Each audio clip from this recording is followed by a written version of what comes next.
Space, the final frontier. Join us for a bold conversation. Our prime directive? To recap our favorite Star Trek shows, both new and old. To engage in debate about all things Trek. Prepare to energize with phasers set to stun. Hello and welcome back to Phasers Set to Stun. In this ongoing series from a Film by Podcast, we focus on every quadrant of the expanding universe of Trek by covering television, animation, movies, directors, and more. Plotting the course, as always, is your core Trek crew. I'm Scott Hoffman. I'm David Burns. And I'm Wayne Whited. And in this episode, we're continuing with Starter Treks, a spoiler-free curated episode list of the top 10 episodes you can watch as a great way to get into each series. After listening to this episode, you can find that list in the description below. And of course, we're talking about Star Trek The Next Generation. We're finally into the 7th and final season. It is very hard to believe that we're there. I know. That's amazing. Yeah, all the way through. But it has been a great ride. I appreciate you both being on this with me. It's great. And just to be clear, when we get into this top 10, we're talking about the 10 episodes to watch in order of appearance, not necessarily order of preference. So knowing that this is the last season of an amazing show, I'm sure there's some awards that we have to talk about. Wayne, what can you tell us about that? Yeah, this is very important.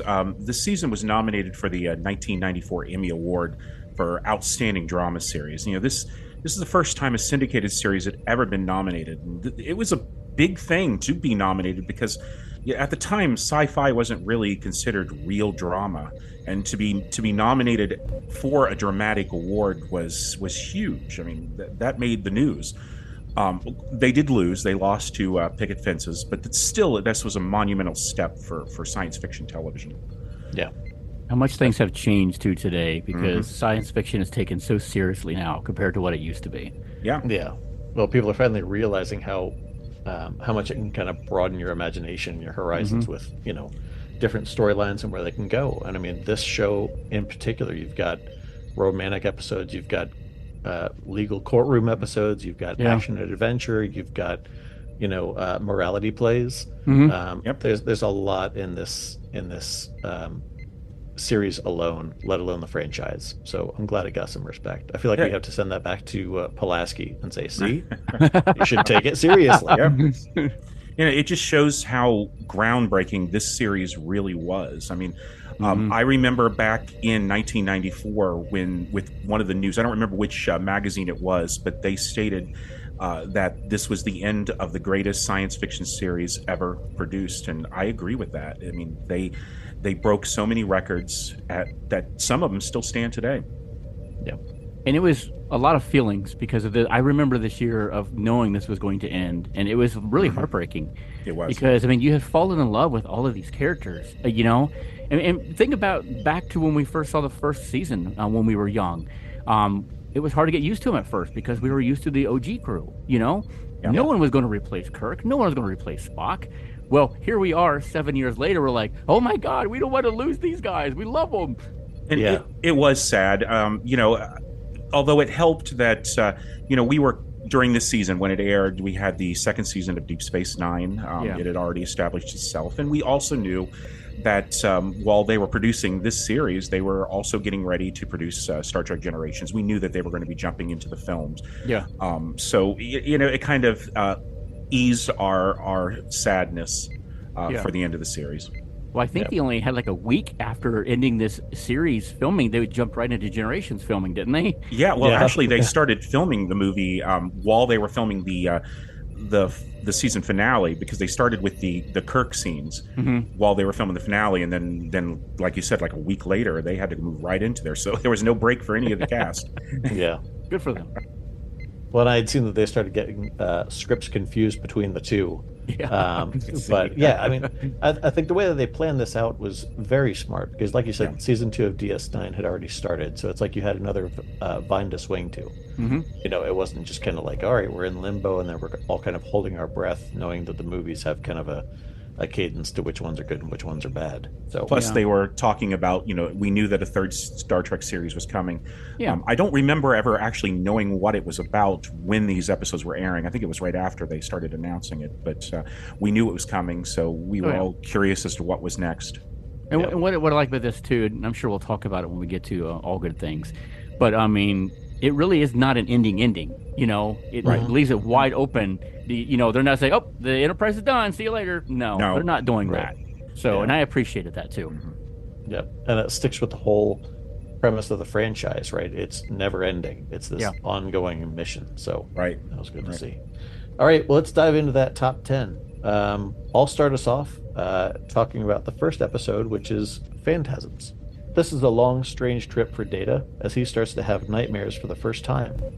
He sees an old-time railroad crew tearing the ship apart, Crusher drinking from Riker's brain, and Worf enjoying a Troy-shaped cake with mint frosting that he apparently loves. Although it starts as a mild curiosity, his nightmares start bleeding into waking reality and threatening the entire ship. And I don't know how much I can say without going into spoiler territory, but I thought it was an excellent mind-bending episode that's written by Brandon Braga and Renee Echeverria, and surprised to see that this is directed by Sir Patrick Stewart. Yeah. Oh, yeah. The next to last episode directed by him for The Next Generation.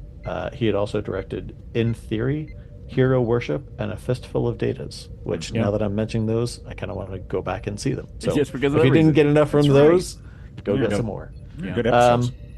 I think it's one of the more interesting dream-based episodes, and has some of the most disturbing imagery, I would say. So Definitely one of the weirdest. It is. absolutely.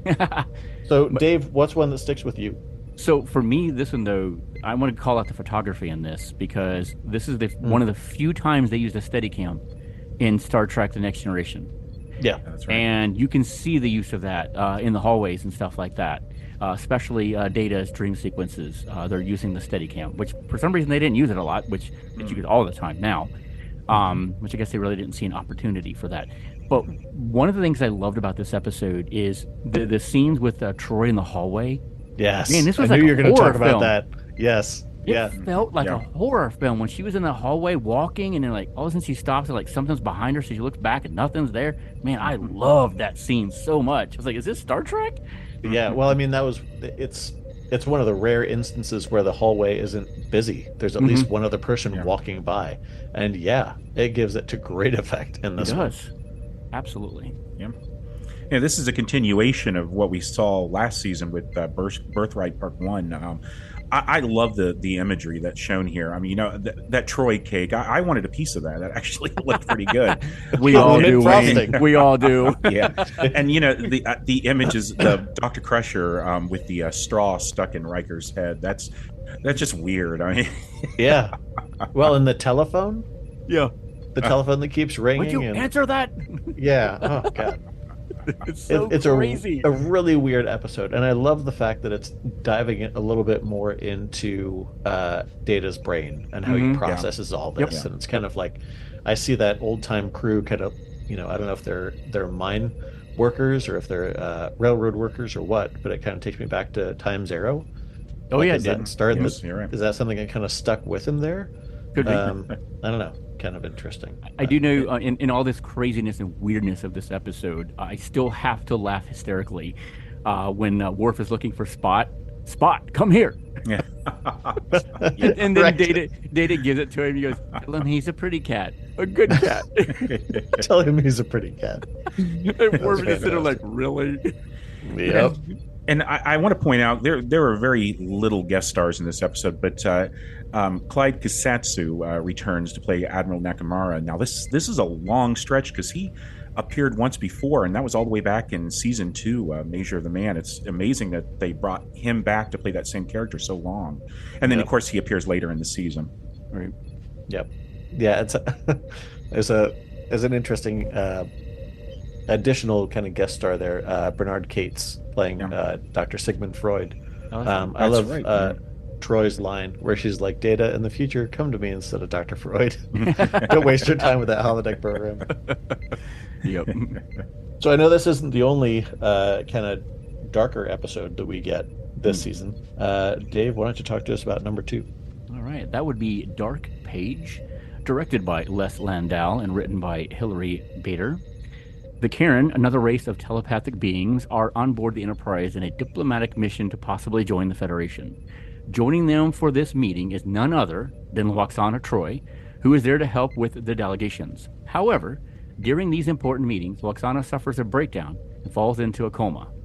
It will take her daughter, Deanna, to try and save her, but in doing this, she will discover deep, dark secrets that Lwaxana has been trying to keep hidden. You know, the funny thing is, you know, the last few seasons I've picked on Lwaxana a little bit about some of her episodes, but this was a fantastic episode. Yeah. I want to call out Kirsten Dunst in one of her very, very young roles right before Interview with a Vampire. This was about a year before she would get very successful with Interview with a Vampire. But Majel Barrett being absolutely incredible again in her role as Lwaxana Troi. I believe this is the last time on The Next Generation we would see her. I know she made a few appearances in Deep Space Nine, but for Next Generation, this would be the last time. So many good scenes in this one. One of the things that I find funny was the scene where the one poor guy was in the turbolift with Deanna and Lwaxana, and he's like behind them as they're like telepathically talking to one another, and then they start talking, and he's like, "What the heck is going on?" Awkward.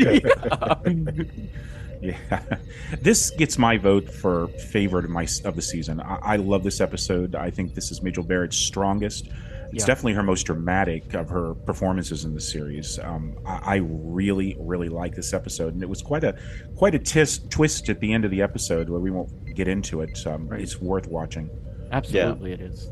Well, the mother-daughter relationship between Lwaxana and Deanna, both performances. Oh my God, goosebumps! It tears your heart out. Like, it does.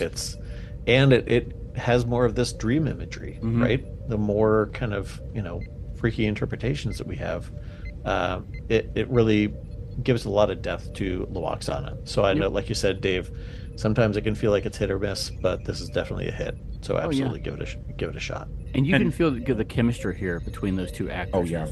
Yes. I mean, the chemistry has been there the entire series, but in this particular episode, man, they were on their A game. Both of them were. Yeah. And I wonder if there's a sense of finality to some of those performances, you know, as both of the actors know that the series is ending, and they know that they won't necessarily, you know, appear together as characters, or they may not. Or they it was a stunning episode. And poor Riker taking a verbal beating like he did. Oh my God! He's in 10 forward, like, what the hell did I do? I came in for a Romulan ale. I get this. There are two other things missing from this episode. Did you guys notice that the bridge never appears here? Yeah, that's right. It didn't. Yeah. And this is the only episode where Lwaxana appears without Mr. Holm. That's right. They mention him, but you don't see him. You're right. Yeah. I guess they couldn't work out a schedule for him to appear. He wasn't in the original version of the script. But you know, it's amazing. It's the only episode that the bridge doesn't appear in. Well, Wayne, why don't you take us to our number 3 episode? And that will be Attached. This is written by Nick Sagan and directed by Jonathan Frakes, and originally aired on November 8th, 1993. Captain Picard and Dr. Crusher are preparing a diplomatic meeting with the Kess, one of 2 races on the planet Kesprik that are at war with one another. But when they beam down, their transporter signal is intercepted, and the 2 find themselves imprisoned in a private cell and have devices implanted in their necks that link the 2 of them together telepathically. Now, desperate to escape and find their way to safety, Picard and Beverly must also deal with their most inner feelings and emotions revealed to one another. Yeah, this is one of 2 episodes that were written by Nick Sagan, as I mentioned. You know, he's the son of the famous astronomer Carl Sagan. He would go to write a lot of episodes of Star Trek Voyager. But this also is also missing something as well. LeVar Burton doesn't appear in this episode. It's the only episode during the 7th season that doesn't feature the entire cast. You know, I like this episode. It's not one of my absolute favorites, but it's a very good episode because of the fact that we've got Picard and Crusher having to deal with their personal feelings. Yeah. It's something that they've been kind of building up for the last 2 years, but here they're forced to address it. And we knew this was coming, and now it was nice to finally have gotten over that hurdle and see that these two were meant to be together. Yeah. One of the saddest things that happened in all of Star Trek happens in this episode. Picard loses that awesome jacket. Oh yeah. It's in a cave somewhere, Jeff. You can get it. You can still get it. He throws it down, doesn't he? Oh, yes, yeah. he does. Oh, what? He throws it in the cave, and we never see it again. Oh, yeah. But no, seriously though, this is a really good episode. We're getting to see, the inner thoughts of two characters who they've been hinting at for a little while, but it just added so much tension between the two of them as being attached, as the episode is called, but they can't get far from one another. But the fact that they got to get used to hearing each other's inner thoughts just added that major dramatic level that made it so much better. Being a big Friday the 13th fan that I am, I want to call out Tom Morga, who plays a Picard in this. He was the stunt double for Roy Jason in Friday the 13th Part 5. I didn't know that. Interesting. Yep. Interesting. Look up his list of credits. This dude has been in, I want to say, 300-400 films as a stuntman. Yeah, it is crazy. Yeah. Yikes. Yeah, it's a very important episode for their relationship. Like, they've been together since before Farpoint, right? Or at least they've had connections between each other. There's a lot of history back there. So it does a great job of getting into a lot of that and kind of the subtext behind the relationship. Yeah. But especially for future episodes, how does Picard approach relationships when he doesn't have the crew? That's a very important element of several seasons of the Picard series that follows this one. So absolutely, if you're hooked on what you've seen, there's much more to come. You've got to watch this one, especially for those two characters. We're also getting to see a side of Riker too, where he's starting to show that command, that captain in him. In the conference room, when he had both parties in there, how he was getting aggravated with them and was really turning the tables on both parties, and how he did that. Yeah. Very intelligent move on his part, and it was his plan. He knew what he was doing, and that just shows Riker is into that position now where he could take over a ship. A long time ago he could have, but that's the way Riker is. This episode, it really highlights the growth of all the characters. I mean, you think back to this first season, you could never imagine them doing what they're doing in this season, but 7 years, they have really changed. They have grown. They have become familiar with one each other. Yeah, I mean, it's fair warning, the Kesprit dynamic is going to frustrate viewers. Oh, yeah. Which is what it's supposed to do. You've got these two characters in Picard and Crusher that can't help but share their thoughts and understand what's going on with the other more than they ever probably wanted to or felt comfortable with. And then you've got two warring factions that are just obtuse, like they won't see the other side at all. And like you said, Dave, hats off to Riker for handling that diplomacy and just getting them out of their way. Yeah, it was so frustrating. Yeah, it sure was. Well, I tell you what, before we get into number 4, let's take a quick break, and when we come back, we'll jump into Parallels. All right, we're back. Let me take you into number 4. This one's called Parallels. It's a very important Worf episode. I've mentioned the 2 for episodes before as those that bear a second viewing, and this is absolutely one of those episodes.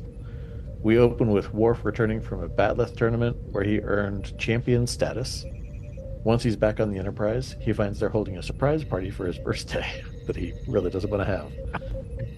But then as he starts having mini blackouts and noticing that subtle changes are happening to the world around him, it starts when he sees crew members switching places and paintings hanging on the wrong walls. But when those changes seem further from the reality he knows, he starts to question if he's in the right reality at all. This is written by Brandon Braga and Renee Echeverria, directed by Robert Weimer. Speaking of the birthday party that they host for Worf, I had no idea until recently how troublesome or how problematic the song Happy Birthday has been for several series, but you had to get rights to be able to even sing it. Like, even restaurants weren't really able to sing Happy Birthday. And that comes up here. They were supposed to sing that for Worf in Klingonese, or in the original Klingon, but the producers couldn't afford the asking price. So they just substituted for "he's a jolly good fellow," which is a very interesting kind of thing to. They even mentioned like there's no word for jolly in Klingon, and it was like, yeah, that makes sense. Now that's not a problem anymore. They fixed that about 10 years ago. There was some big court case, but yeah, back then that was a problem. It was a huge problem back then. Which is ridiculous. Like of all the basic songs you can sing. This episode was crazy, man. It was absolutely crazy. Very crazy. Crazy good. But I mean, because there's so many scenes where like you get jolted out of it because something changes, and like when Worf was like, "Whoa, did that just happen?" You jump too because you're like, "Wait a minute, he wasn't right there, but now he is." Yeah. That's one of the benefits of a second viewing, because the first time you're trying so hard to keep up that it's hard to like chase some of those little Easter eggs that are coming through. One example I found this time was seeing Data with blue eyes.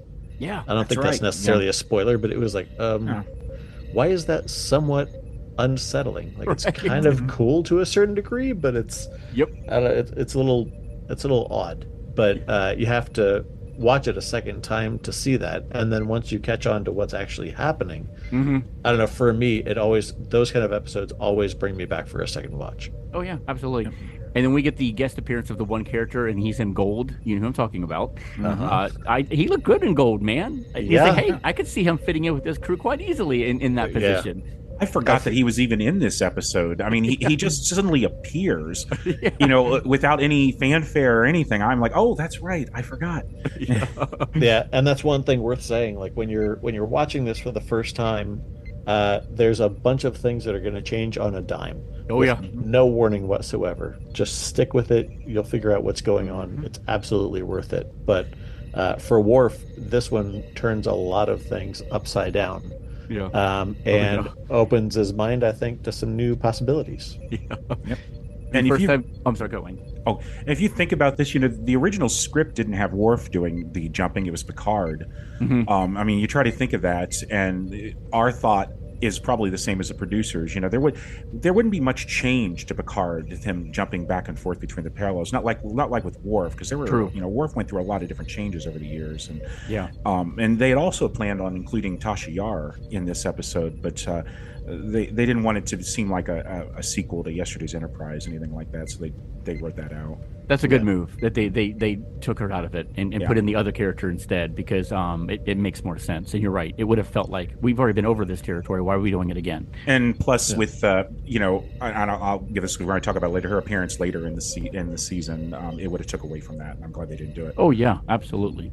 Well, I feel like anytime we see Denise Crosby, whether she's Tasha or Sela or anybody else, it commands attention. It does. Yeah. I'd be so pulled out of it to be like, wait a second, what's going on with Tasha? Where's this backstory? And we didn't need that. It needed to be quick changes and a lot of choices that Worf has to make. Yeah. And again, Worf with the comedy gold. When he's in his room and the person's in the room with him and she doesn't leave, she goes to the bed. And Worf slowly looks around the wall, trying to figure out what's going on. Yep. Well, let's talk about that. This is the first episode with the Troy Worf relationship. What do you think about that? So good. But yeah, there's so much good stuff in this, and we can't give away anything that happens at the end. But there's some really good stuff that happens at the end of this episode that just like will blow your mind on what's going on. And the things that you see come up on the screen and stuff that happens, man, fantastic stuff. Oh, those visual effects Easter at egg. the end. Wow. Yeah. It's an Easter egg bonanza. Yeah, it is. Absolutely. Yep. Yeah. All right, Dave, take us to number 5. All right, that would be The Pegasus, directed by Mr. LeVar Burton, written by Ronald D. Moore. Riker's former commander of the Pegasus, Admiral Pressman, is beamed on board the Enterprise with a top secret assignment. It seems the Pegasus was destroyed 12 years ago with most of its crew. Only Riker, Pressman, and a few others escaped. But it seems like it still exists, and the orders are to find it before the Romulans do. However, there are more secrets that are not revealed to Captain Picard, which Commander Riker is very aware of and must continue to keep it from those he cares about, putting him in a very tough situation that could fracture relationships and lead to a repeat of what happened on the Pegasus. Terry O'Quinn is incredible in everything that man does. He's done a lot. And he's done a lot, yes. But seeing him play Admiral Pressman, man, does he do a fantastic job. We could put him and Angelico in the same room and see who's going to come out the winner, because, man, those two guys are just something else. Yeah. But Terry O'Quinn, man, he just commands his performance in this, and I can see why they chose him for this. My understanding is they wanted him to come back, didn't they, for the same role later on, but I guess he wasn't able to do it? Is that right? I think you're right. Yeah, I think you're right. I heard that. Because, I mean, he would have been fantastic. I think he was, for Deep Space Nine, I think he was offered to come back. But I guess they couldn't figure that out. That was right during the third season, the two-parter where they go back to Earth. I forgot about that. You're right. Yep. But so many good things happen in this episode. The Captain Picard Day is absolutely hysterical. And try to turn that back on Riker. He's even funnier between, just showing their relationship together. But one of the big ones, and Wayne, I'm going to let you take this one. Talk about the music and the composer of this. All right. Well, the music for this episode is an oddity for the season. It's the only episode of The Next Generation scored by composer John Debney. He is a phenomenal composer. He's one of my favorites. I followed his work ever since before even this. He really wanted to work on this series, but he could never get the producers to pay him any attention. I mean, he got to score 2 episodes of Deep Space Nine earlier this year, The Negus and Progress. But he wanted to work on the Star Show, Next Generation. So in order to get the producers to pay him attention, he went and took the job on the Spielberg TV show Sequest DSV, hoping that this big high-profile series would get their attention, and it worked.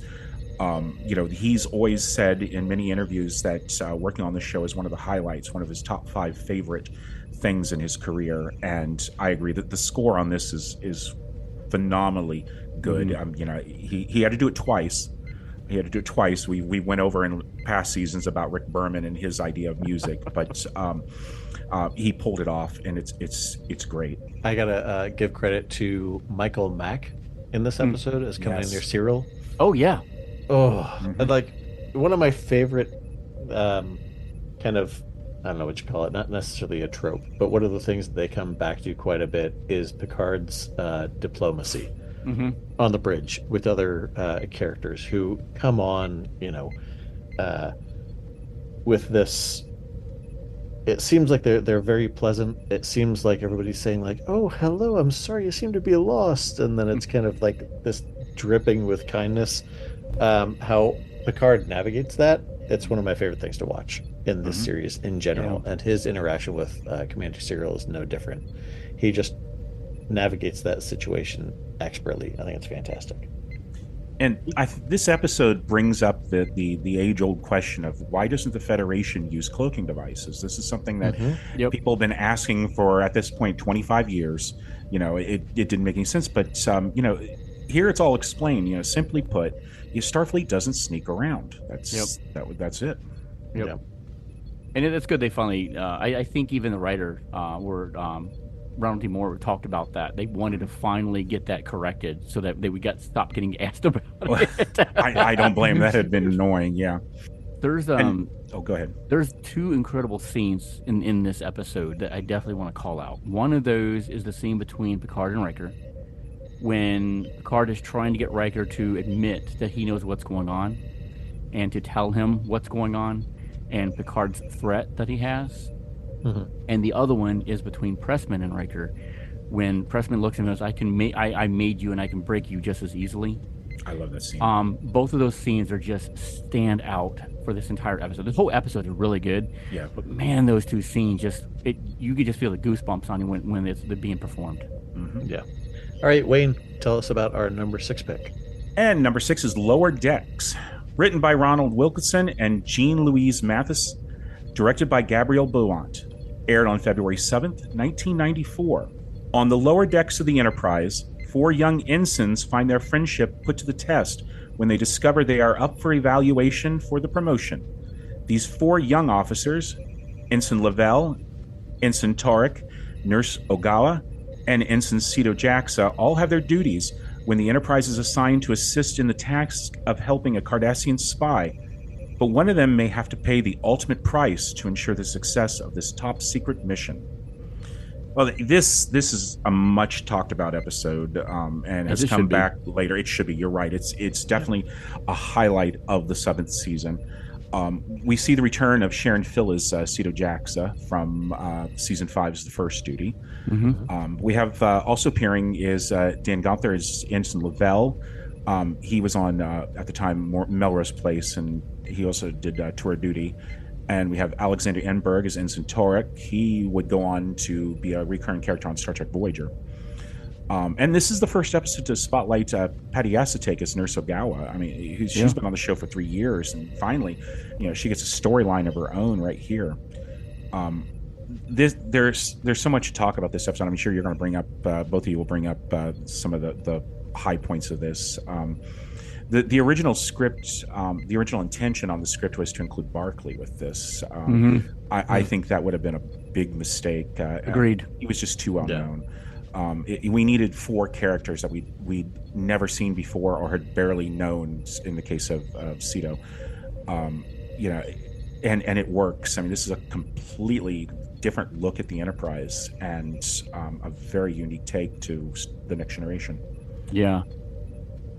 Wayne and Scott, I'm sure both of you, we all know that this is what kind of inspired the animated Lower Decks that we get today.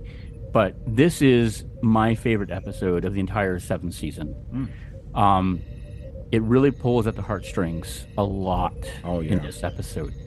And you get to see the side of the Enterprise you don't typically get to see, which is what the animated Lower Decks does. It gives us a part of a ship that we don't get to see, in the part of the crew that we don't get to see. Right. Well, in this one, you get to meet some new characters. You get to know them really fast. We've seen Cito before, obviously, as you said, from First Duty from the previous season. But some of the scenes between her and Picard are just some of the best writing I've seen.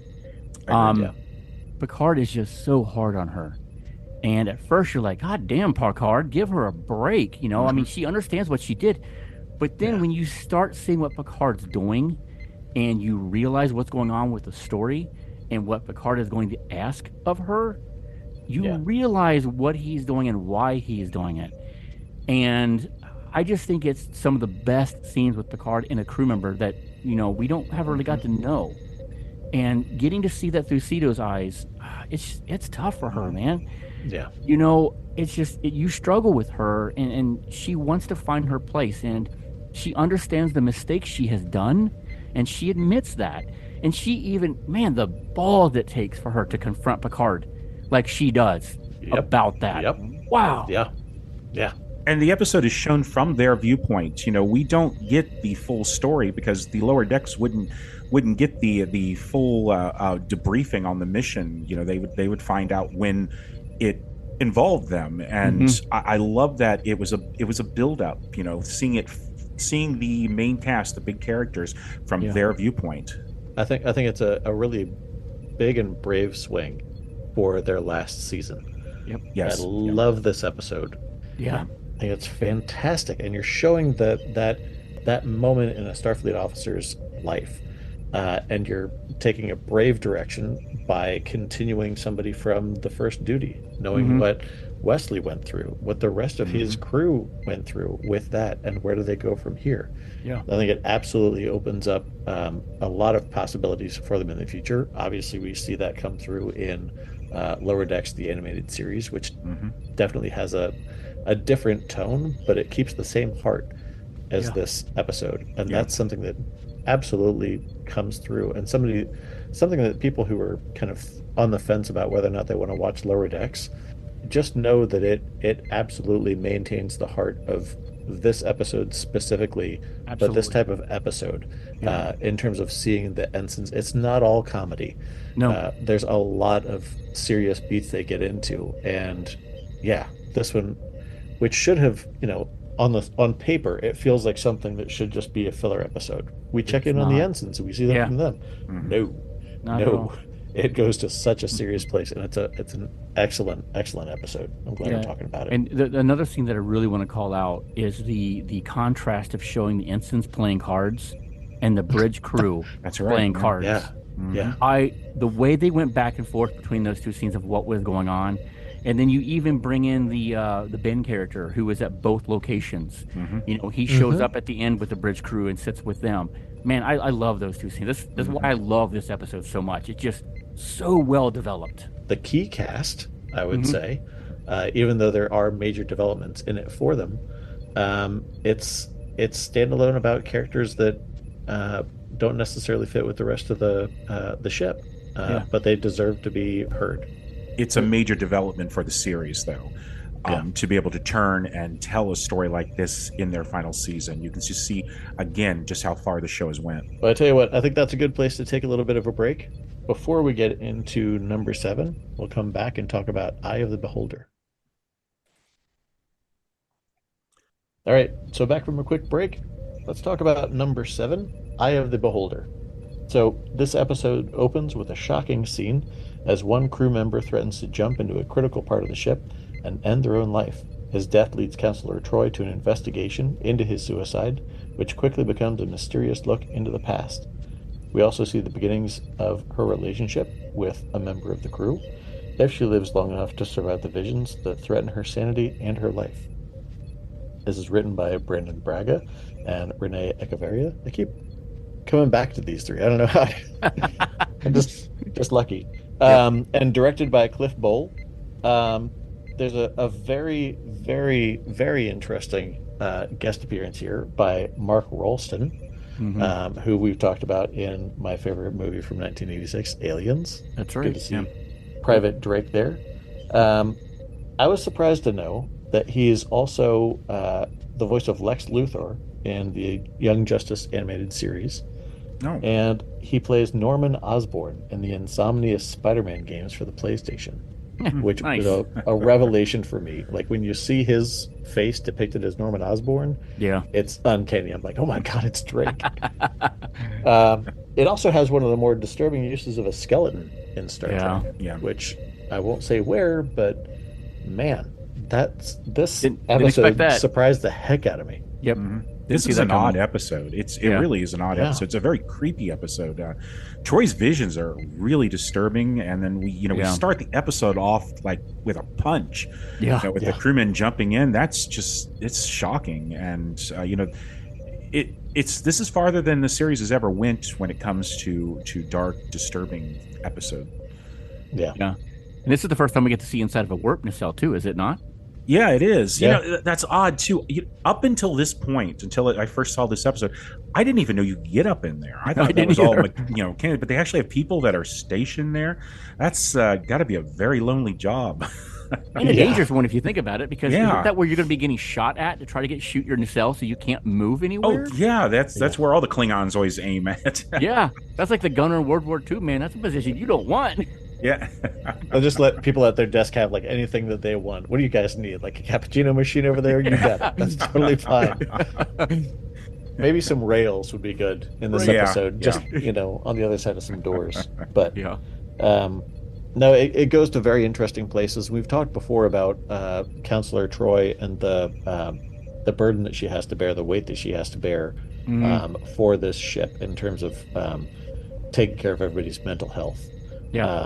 I certainly hope she's not the only one for doing that for the entire ship, because my God, if you just take care of the bridge crew, you get a full-time job.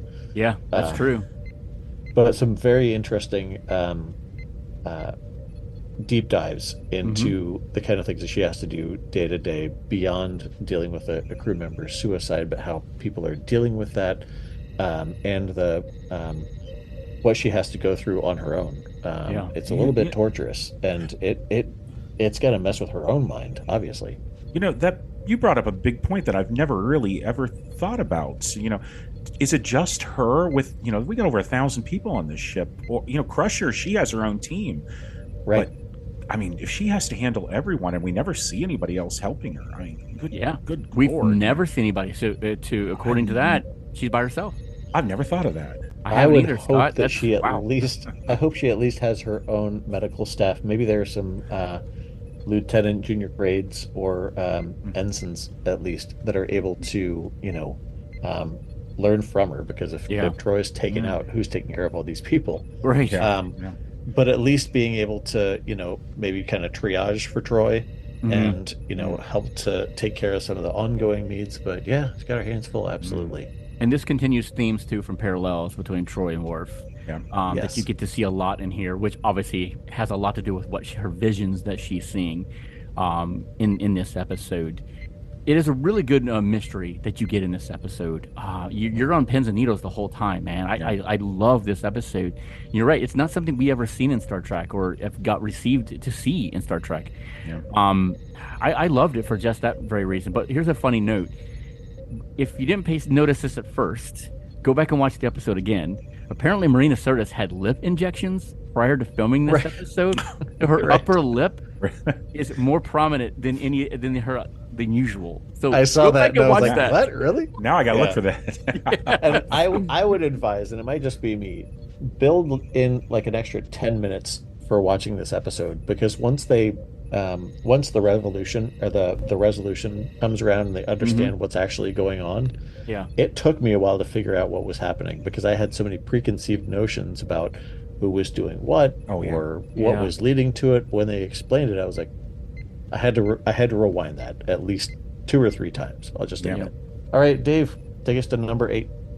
That would be Journey's End, directed by Corey Allen and written by Ronald D. Moore.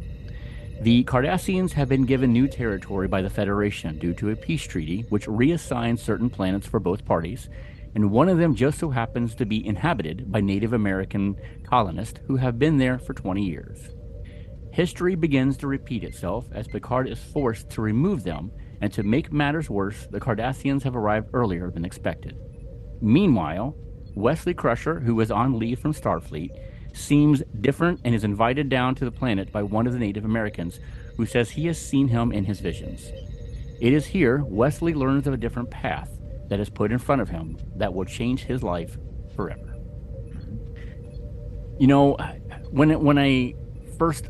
I remember way back then when I first saw the trailer for this episode, what was coming, I was kind of like, really, we're going to go over this territory again that we've seen so much.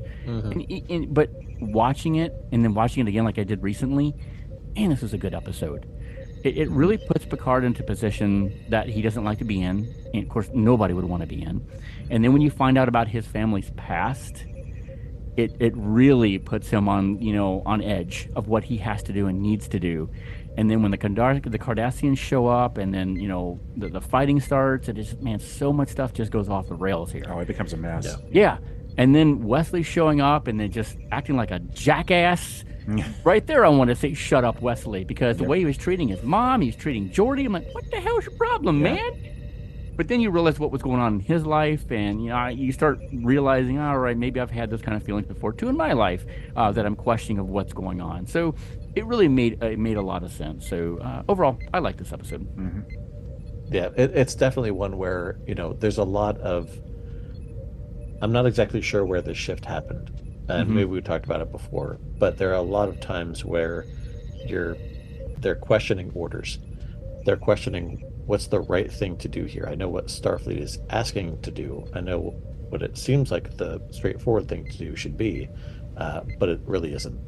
And there's a lot more thought that goes into it, and there's a lot more that somebody has to do to make a personal decision as far as how they want to go forward.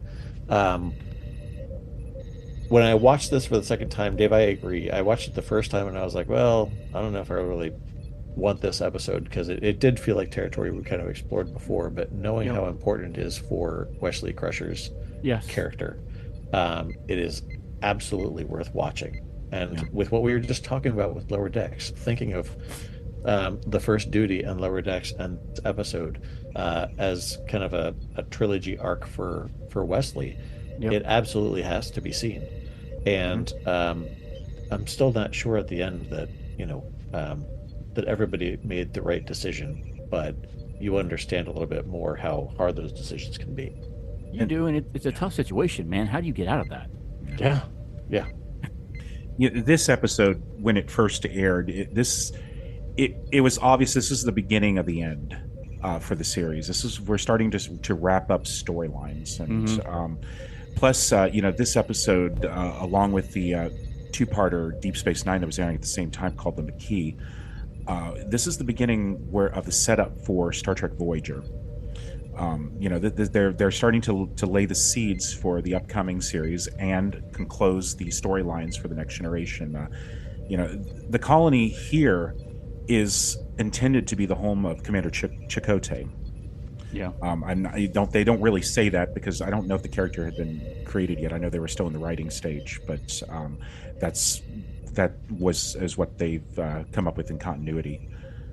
Plus, we get the character of Golubec. He really gets around. He's been jumping back and forth between this series and Deep Space Nine, and then he'll appear again on Voyager. We see a lot of him. Richard Poe, he does fantastic in that role. Yeah. And I believe this episode too lays the groundwork for the DMZ too, doesn't it? Sets up for the. That's right. Yeah. And another thing, I do want to point this out because I caught this on the watch of this for the notes here. Just like after you get done watching for Troy's big lip, watch the scene where Wesley follows LaCanta up the stairs. You'll real quick briefly spot one of the sound men standing in shot. Oh, okay. Oh boy. Whoops. Oopsies. That's a member of the Q continuum. Just hopping in, checking on things. They gotta pay the mortgage. That's right. All right, Wayne, let's take it to number 9. All right, that's Preemptive Strike, written by Naren Shankar and Renee Echeverria, and directed by Patrick Stewart. Originally aired on May 16th, 1994.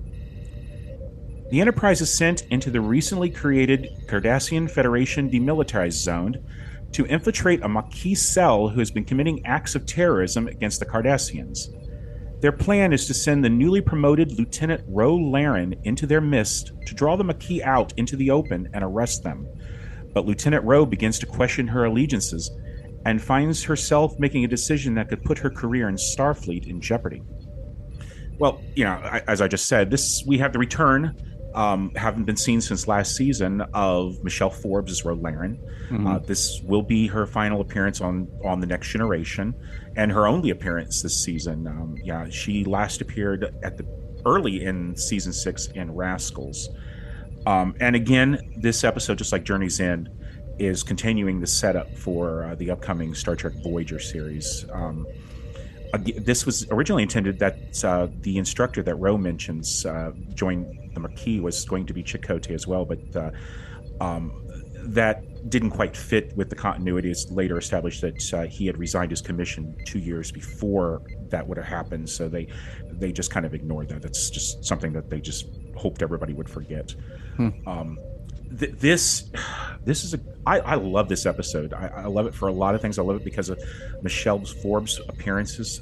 I love it because of her interaction with Patrick Stewart. Those are some of the some incredible scenes. Oh wow. I love it because of Jay Chataway's beautiful score that he wrote for this. I never really paid close attention until it came out on CD a few years ago, and it is just beautiful. The whole episode is an incredible experience. We're right at the end of the season now, so once again we're closing out storylines.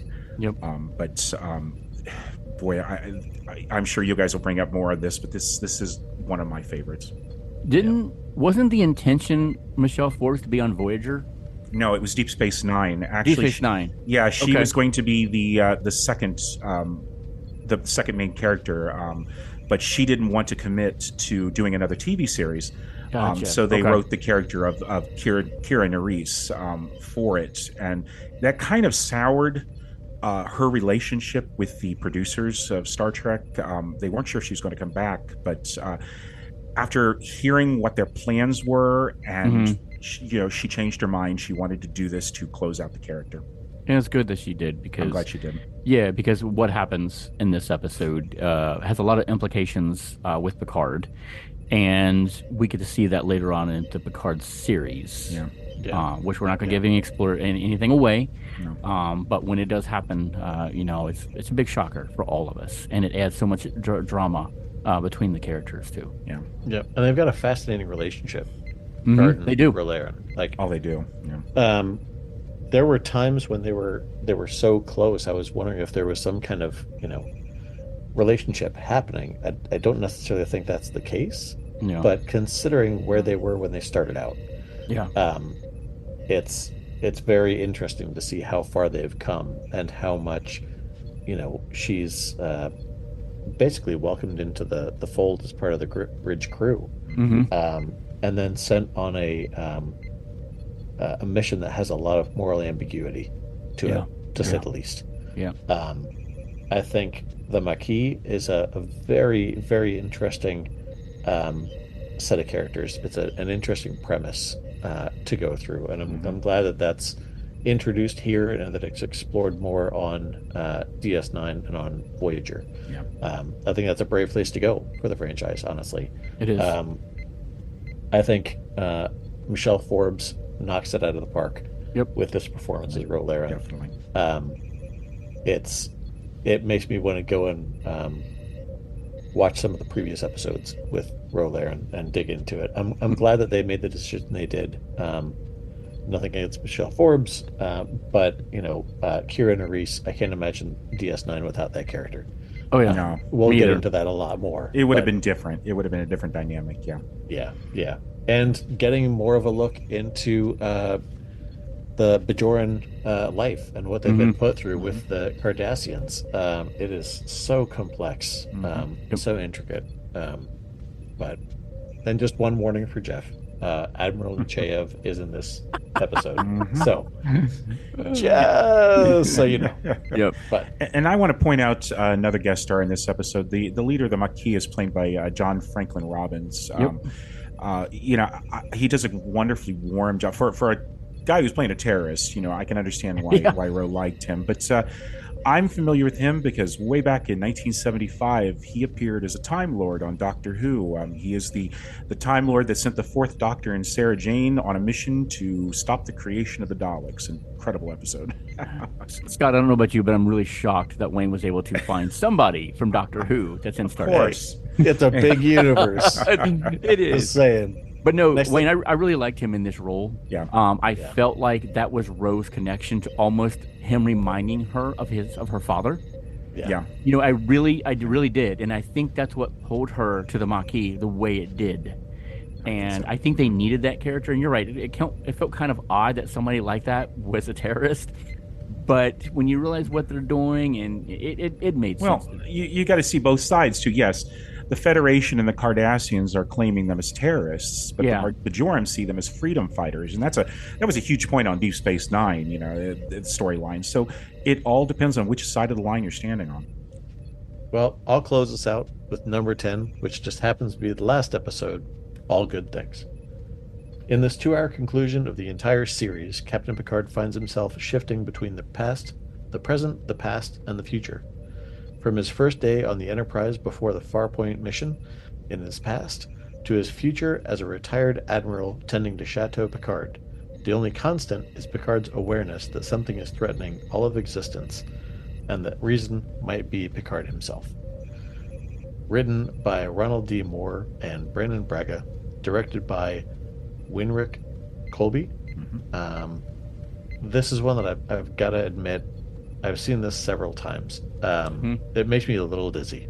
The narrative makes me pretty dizzy every time. So when I talk about episodes that are worth a rewatch, this is absolutely one of them.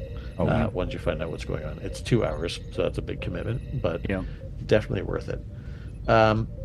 Production on Star Trek Generations, apparently, was beginning while this episode was made, like you said, Wayne. It was good to know that they had kind of that look to the future that was happening at the same time. But knowing how emotionally exhausting this, even just the idea of doing this episode had to be, I'd have to take a couple breaths if I'm one of the crew having to do this, being like, this one means a lot, but there's a lot in this one. There is the big one. So much jumping around, so many different sets and callbacks and guest appearances that are really, really worthwhile. Even the costuming changing. Yeah. And it was perfect. Everything they did was perfect. This had to be a big one. I mean, this was the series finale, and in my opinion, they did it perfectly right. It's the best of great these finale. season finales for all of them. It's a bookend.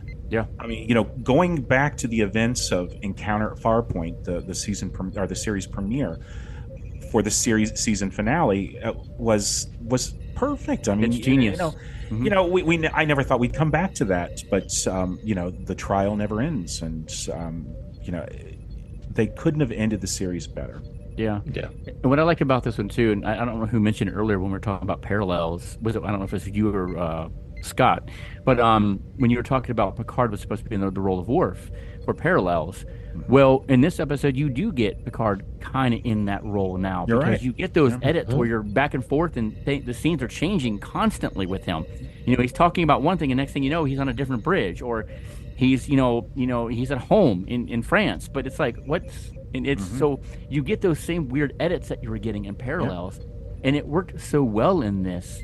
And you're right, Wayne. I mean, this is such a good bookend to the entire series. And I agree, this is the best finale of all of the Star Treks, And without question. The look and the detail that they put into this is just phenomenal. I mean, we've got the future scenes are great. We got new uniforms, we got new ships. Yep. Then we go back to the past scenes, and they have recreated the look from the pilot perfectly. I mean, you got Yar, you got O'Brien back. You got Troy wearing her cheerleader outfit with her poofy hair. They even went and changed the sets, because the sets had changed over the years, and they went back and dug out all the old stuff and rebuilt it. They spent a lot of time on detail, and it really shows. Yeah. Yep. I know. There's also Go ahead, Scott. No, I was just going to say, there's also an important medical condition that comes up in this one that makes it absolutely essential viewing for, at least for the Picard series follow-up, if not some of the other instances where Picard comes up. The way that's handled, I thought, was absolutely beautiful, especially because it has so much to do with what he's experiencing and how they're kind of rationalizing his point of view in the future. It's a very important thing to mention, and it's got to be scary for Picard, given what that means for his future. Absolutely worth watching. And I applaud them for where they went with this. I feel like was a brave direction that could have been very, very confusing, even though it still is to a certain degree. But once you know what's happening, you fall in line with it. And I think they could have gone to much different places with him being confused with all the time jumps. But when they explain how that works, it's just done really, really well. Yeah, and with Q, he's causing the time jumps, but he's giving a gift to Picard, really. Allowing him to take a look at the future and see what the path that they're heading towards, which fortunately does not become the path that they do end up on. But Q sometimes is looked as a bad guy, but not in this story, really. Not here. I think actually he is helping Picard and helping the other crews of the Enterprise to strengthen their future. Yeah. And come on, we all got to admit, seeing Data with all the cats, that was hysterical. Oh, yeah. Good job to the writers. Absolutely. The gray streak in his hair, yeah. Perfect. Well, I know that in when we talked about Tapestry, it was never necessarily resolved whether that really was Q or not. But you do see so much of his growth. When we first meet him, he's almost like Mr. McSistleplick, right? Yeah. You're right. That right. Yeah. But he's grown to respect Picard, I think. As much as he's wanting to kind of mess with him, it's a little bit more like, how can I nudge you toward awareness without handing you the answer? And wanting to, see his growth personally, aside from the species overall. So just getting to relive a lot of those memorable moments that we saw that years ago at this point was really neat to see. But one of the things that I want to call out too, I don't know if you both know this or not, but Patrick Stewart and Jonathan Frakes are the only actors to appear in every episode of the series. Yeah, you're right. Interesting. Yeah. Considering how busy Data is, that's that's very surprising. Yeah. This finale was huge at the time. It was highly advertised, highly publicized in all the magazines. most of the time back then in the 90s, the Next Generation aired after the regular programming. It was a syndicated show, so the network could stick it in anywhere they would. And they usually showed it in around 10 o'clock. I know for me it was Thursdays at 10 o'clock, usually on Fox. They were the ones that mostly bought it at the time because their program ended at 10 o'clock. But in 1994, the Next Generation was constantly pulling in better ratings than many of the network shows. Yep. And so for this finale, a lot of the channels preempted their scheduled program, the actual network program, and moved the Next Generation down to an 8 o'clock slot instead of showing what they would normally show. And because of that, this ended up being the highest rated episode of the series. It got a 17.4 on the Nielsen scale, which is, if you look at it, it's only 2 million viewers less than Seinfeld at the time. That just shows how big this show was at the time.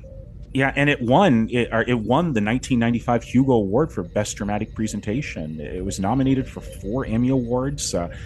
Outstanding Individual Achievement for Special Visual Effects is the one it won, but this was huge. And on top of that, they even made a documentary that aired a couple days before it called Journey's End, the saga of Star Trek: The Next Generation. I remember that because they showed behind the scenes on how they filmed this episode. It was hosted by Jonathan Frakes, and it was the very first time that we actually got a look at the sets for Star Trek Voyager. Again, one last time I want to call out Worf for a comedic moment.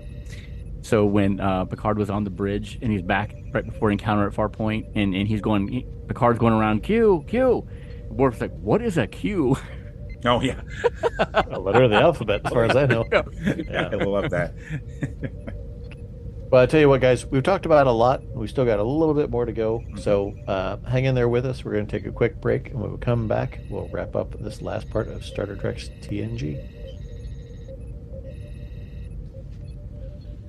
All right, we're back. So let's look at dishonorable mentions. So these Picard facepalm moments.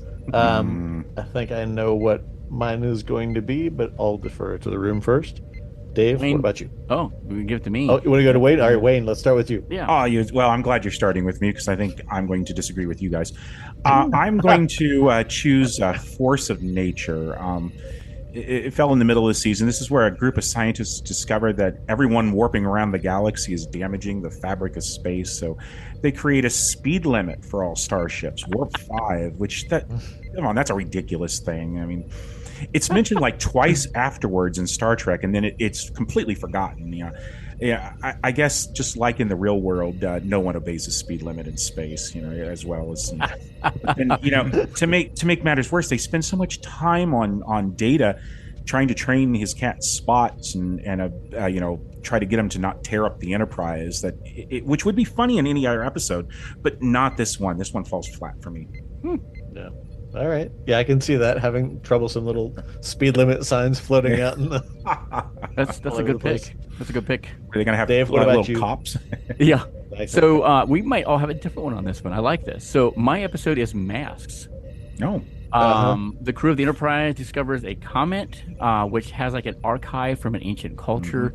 Data becomes possessed with one of the beings, and the Picard has to approach Data as another being. Brent Spiner even laughs about this episode. Yep. So, I'm going to agree with him on this one. The story doesn't make sense, and we don't really get a conclusion. It is so weird. It is weird, yeah. No, thank you. Yeah. Well, I think mine is the one that Wayne is going to disagree with. I tried watching this one again because I had heard so many people kind of lambast it, and I was like, all right, well, how bad is it really? Sub Rosa? Yeah. I just... Oh boy. Like, everybody has their own thing, and that's totally fine. Yeah. This one, it was interesting for a minute to see Crusher's family backstory. I do think it's interesting how many, transporting pieces of Scotland to other planets. It's kind of interesting how many times that kind of thing is done. But then the whole aspect of the candle with, Dracula's stunt double as this sexy Casper that's seducing Sexy Casper. Crusher. And I was all right. Okay, so there's a candle and she's being haunted. Okay, this is going to kind of a spooky place. Okay, cool. Then she starts talking to Troy about how, yeah, my grandma, who is like 80, was dating this other guy, or took on a lover, and they were so passionate and all this other kind of stuff, and now he's my lover. And it was kind of like, wait a second, the grandma that you just put in the ground, you're going to sleep with the same guy that she was sleeping with, that's like 30 years old. And then the scene where credit to Ellen Albertini Dow, who plays Crusher's relative, gets possessed by this evil Casper. Not to spoil things, but sits straight up in the coffin, and I swear I was waiting for her to say, like, Bosco, Bosco, Bosco, and then lie back down. It's so like, what? Like any other season, it would have felt like more fun. But the more, like, when we get this kind of thing in the last season, it seems like, you've only got so many episodes left, and you use it on Sub Rosa. It just didn't hit for me. But Wayne, I would be fascinated to hear your perspective. I love this episode, probably for the wrong reasons, but it makes me laugh. Every time it makes me laugh. I mean, when she sets up in that coffin and zaps everyone, oh, that's hysterical. And, yeah. and Crusher having her little romantic sexual things with the candle. It's just funny. It's hilarious. Is it a good episode? No, but it's one of my favorites. I'd say it's worth watching. I mean, for sheer curiosity, if nothing else. I'm good. Yeah. There's like, nope. You don't need to rewatch it. That's not a twofer. I'm not suggesting that. But yeah, I'd be interested to see, like, what's the epilogue for Crusher going back to the ship, for Troy to be like, so you want to talk? How many sessions you want to book? Yeah, I'll just open up like a month just for you. All right, let's get into the positive side. We've covered a lot of crew members, talking about favorite moments, and this one we're talking about our important moments from Picard, our favorite ones. Dave, why don't you start us off? What's yours? There's just so many. There is. I mean, the whole series, Patrick Stewart Picard has had so many good moments. And I'm going to have to, like I said earlier, I'm going to have to go with my favorite episode, which is Lower Decks. Both of the scenes that Picard has with Cito, and just amazes me on how he handles the situation. First, being hard on her, even harder than a father would be on a daughter.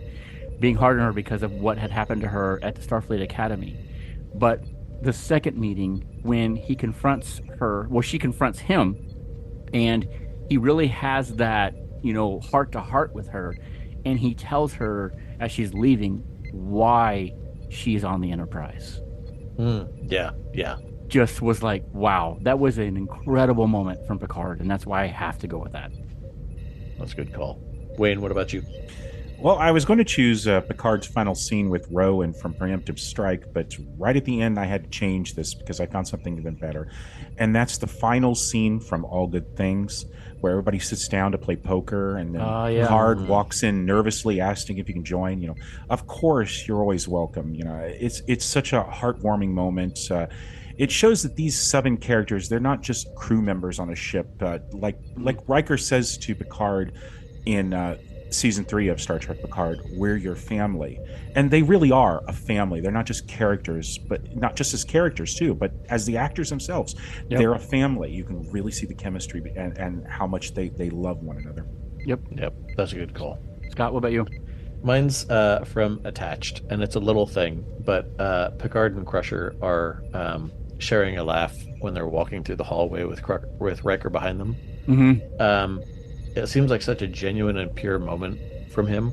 I don't know that we've, aside from, what was it, Timescape, when he kind of went, a little off the deep end and was drawing smiley faces in the warp cloud.